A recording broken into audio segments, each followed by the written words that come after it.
পাল্টানো দরকার, চাই বিজেপি সরকার। মাননীয় প্রধানমন্ত্রী নরেন্দ্র দামোদর দাস মোদীজির দেওয়া এই স্লোগানকে পাথেয় করে বাংলার মানুষের বিপুল জনসমর্থনের মধ্য দিয়ে 200-এর বেশি সংখ্যক সিট নিয়ে এই প্রথমবার বাংলায় সরকার গঠনের দিকে এগিয়ে চলেছে বিজেপি অর্থাৎ ভারতীয় জনতা পার্টি। হ্যাঁ বন্ধুরা, আমরা প্রত্যেকেই জানি যে আগামীকাল এই নিউলি গভর্নমেন্টের কিন্তু শপথ গ্রহণ অনুষ্ঠান রয়েছে।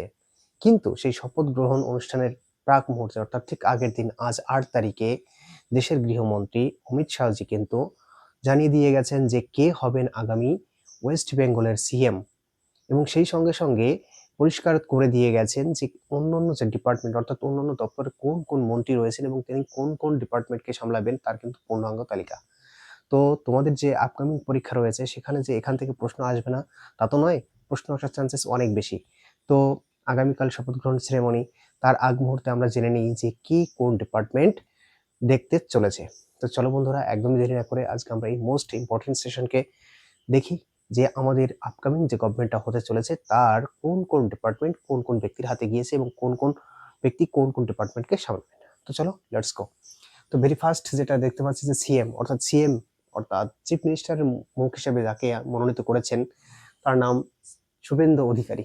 ওকে, তো এটা হবারই ছিল, আমরা কম বেশি সকলে এক্সপেক্ট করেছিলাম, যেহেতু আমাদের প্রাক্তন মুখ্যমন্ত্রীকে দুবার প্রতিদ্বন্দ্বিতা করে কম্পিট করে হারিয়েছেন। তো যদি সেদিক থেকে বিবেচনা করা যায় যে সব থেকে বেশি কম্পিটেন্ট কে হতে পারেন, তবে কিন্তু তার নামই বারবার উঠে এসেছে। তো সেদিক থেকে বিচার করলে তাকেই হয়তো নির্বাচন করা হয়েছে। এবার ডেপুটি সিএম হিসেবে কাকে রাখা হয়েছে? ডেপুটি সিএম হিসেবে রাখা হয়েছে দিলীপ ঘোষ এবং অগ্নিমিত্রা পালকে। ওকে, এবার আমরা একে একে বাকি যে মিনিস্ট্রিগুলি রয়েছে সেগুলো কাদের হাতে দিয়ে হয়েছে সেটা দেখবো, তারপর কার কার হাতে কোন কোন ডিপার্টমেন্ট আছে সেটা নিয়ে পূর্ণাঙ্গ আলোচনায় আসবো। তো যদি স্পিকারের কথা বলা হয়, স্পিকার হিসাবে তুলে ধরা হয়েছে রাহুল সিনহার নাম এবং ডেপুটি স্পিকার হিসেবে তুলে ধরা হয়েছে তাপস রয়। হেলথ অ্যান্ড ফ্যামিলি ওয়েলফেয়ার হিসেবে তুলে ধরা হয়েছে ডক্টর ইন্দ্রনীল খানকে।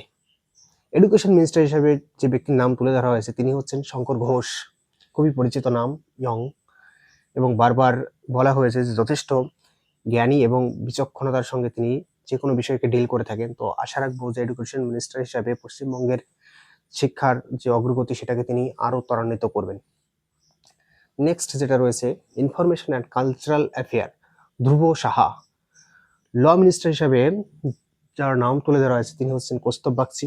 লেবার মিনিস্টার হিসাবে তুলে ধরা হয়েছে অজয় কুমার পোদ্দারের নাম, অর্থাৎ লেবার মিনিস্ট্রিটা সম্পূর্ণটাই দেখবেন অজয় কুমার পোদ্দার।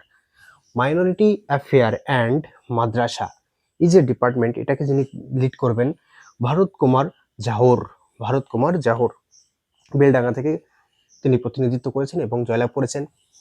নর্থ বেঙ্গল ডেভেলপমেন্টের দায়িত্ব যাকে দেওয়া হয়েছে তিনি হচ্ছেন নিশীথ প্রামাণিক।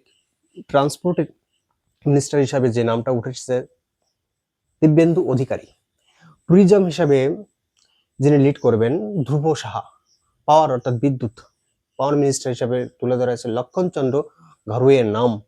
ব্যাকওয়ার্ড ক্লাসেস ওয়েলফেয়ারের দায়িত্বে যিনি রয়েছেন তিনি মামনি বাউরি। ফুড অ্যান্ড সাপ্লাইয়ের দায়িত্বে যিনি রয়েছেন শঙ্কর চ্যাটার্জি। ফরেস্ট এর দায়িত্বে যিনি রয়েছেন অর্থাৎ ফরেস্ট মিনিস্টার অমিয় কিঙ্কু। কো অপারেশন মিনিস্টার অর্থাৎ সমবায় সমিতির দায়িত্বে যিনি রয়েছেন তিনি হবেন সুব্রত কবিরাজ, আমাদেরই এমএলএ। এগ্রিকালচারাল মার্কেটিং এর দায়িত্বে যিনি রয়েছেন তিনি হচ্ছেন কৌশিক চৌধুরী। ওকে, এই ছিল ডিপার্টমেন্ট। এবার সে আমাদের আপকামিং যিনি সিএম হতে চলেছেন, আগামীকাল শপথ গ্রহণ করবেন, তার অধীনে কোন কোন বিভাগ থাকবে।